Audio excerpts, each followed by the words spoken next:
Hey everyone, welcome back to the lab.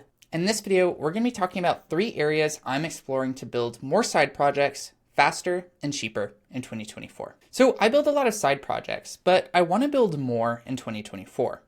I found that there's often a lot of baggage that can get in the way when trying to plan, build, and launch a given project. Here's 3 areas I've been exploring to remove this baggage and launch faster and cheaper. Atomic projects. The timeless advice for startups has long been do one thing well and make sure that that thing is something people actually want. And this is basically Y Combinator's whole slogan and has been for the last decade. Now, I strongly agree with this in theory, but in practice, I rarely follow through. I find myself spending lots of cycles exploring different ways I could build something. This is fun for me. I like thinking about these things. But this often leaves me disappointed as I spend weeks planning and thinking before eventually losing interest in the idea and never actually building anything.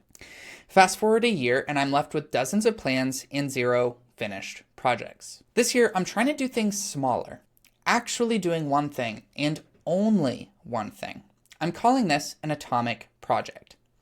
I think this will have a positive impact on the number of projects that actually get shipped, as I have less scope to daydream about and less barrier to move from planning to building. Plus, the best way to get good at a thing is to do the thing, so I believe this will lead to compounding effects over time. Cutting project scope should help me go from planning to building faster. At least, that's the hope. Note, I was inspired to try this from the small bets approach to building businesses, which I talk about in my 2023 review, which really impacted my kind of idea of what entrepreneurship could be and the best ways to kind of go about it. So this is taking it from there. And I'm also doing the Ship 30 for 30 kind of daily writing practice in January. And they have this idea of atomic essays, which I found to be very similar in idea and execution to small bets. And so then this kind of led me to believe that, tiny projects, atomic projects would work as well. Simple technologies. Now, I'm a big fan of simple scalable systems. To me, this is the gold standard for validating good systems, a good system versus a bad system. And since software is literally just systems, it's a good way to validate good software. In pursuit of this ideal, I spend lots of cycles researching and experimenting with different technologies and techniques to see what works best. But as we've talked about earlier, this can often lead to bike shedding, or spending lots of cycles on theory instead of actually applying it to progress. So over the years, I've iterated on a project boilerplate that makes it fast and easy to start projects, with all the best practices I found lowering the barrier from planning to actually starting. That boilerplate is CloudSeed. And this year, I've further simplified it from its previous dual monolith form, with SvelteKit on the front end and F# on the back end, to a new single monolith form, all F#. This makes the overall architecture much simpler and subsequently much easier to build and scale. And here's a system design of it. Basically, it can just run on a single server. It's using F# and Giraffe for the backend. We have data things like Entity Framework Core, DBF for migrations. So you can use a quick, easy, fast, scalable ORM. Ships with Postgres out of the box for easy local development, all orchestrated with Docker and Docker Compose. And then all the front ends are built with server-side rendered HTML. And we even include the ability to build with Tailwind, because I love Tailwind and I think a lot of people do too. So that's the idea. Now, this evolution was spurred by the recent paradigm shift from client-heavy single-page applications, think like React, Svelte, Vue, Remix, Solid, all of these guys, to server-only rendering using technologies like HTMX and Alpine. Together, this reduces the amount of technologies you need to build modern full-stack apps, and anecdotally makes apps much simpler and faster to build. Focusing on simpler technologies should help me go from building to launching faster. Cheap hosting. The last area I've been exploring is how to maintain and scale my side projects long-term.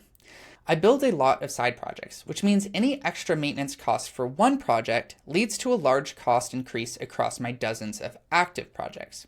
So I've been thinking about ways to reduce maintenance overhead so I can focus more on building. For several years, I've hosted most of my sites on Google Cloud's platform as a service, also called PaaS, offering Cloud Run. This has worked well for me because it requires very little manual maintenance and doesn't cost very much for my low traffic projects. For example, this site cost me about $1 a month to host on Cloud Run in 2023. But I recently did some calculations on Cloud Run pricing per month and discovered that I would pay a whole lot more once I left the free tier. For example, if I were to launch another project on there, or if my site got even a little bit more popular, I would be paying way more than I did last year. Now, since I'm planning on launching a lot more projects this year, this finding got me a little worried. So I compared Cloud Run's pricing with DigitalOcean's app platform, which is a similar platform as a service offering. I was surprised to find how much cheaper DO came out to be for the same services. About 2 to 4 times cheaper for like the same hardware, like same amount of RAM, same amount of CPUs, which is, about similar. Of course, there's differences from platform to platform, but about similar. I'll definitely be sticking with platform as a service offerings for hosting, as I have little interest in increasing manual operations overhead. But I may check out some of these cheaper options as I think about launching more projects this year. Next, stay tuned for more projects and how I built them in the near future. And if you like this post, you might also like the Cloud Seed Quick Start, which shows you how to get set up with a full stack F# app in 10 minutes or less. You can check out this post, Simple Interactive Islands with F# and HTMX, to give you kind of an intro to what HTMX and these new technologies unlock for server-side rendered projects, and how we can get like the same modern feel without any of this heavy client weight or client-side apps. And then finally, why I'm moving from SvelteKit to F#, to walk you through more of the kind of problems and benefits of going to a simpler, more streamlined technology stack. That's it for this video. Thanks for watching, and I'll see you in the next one.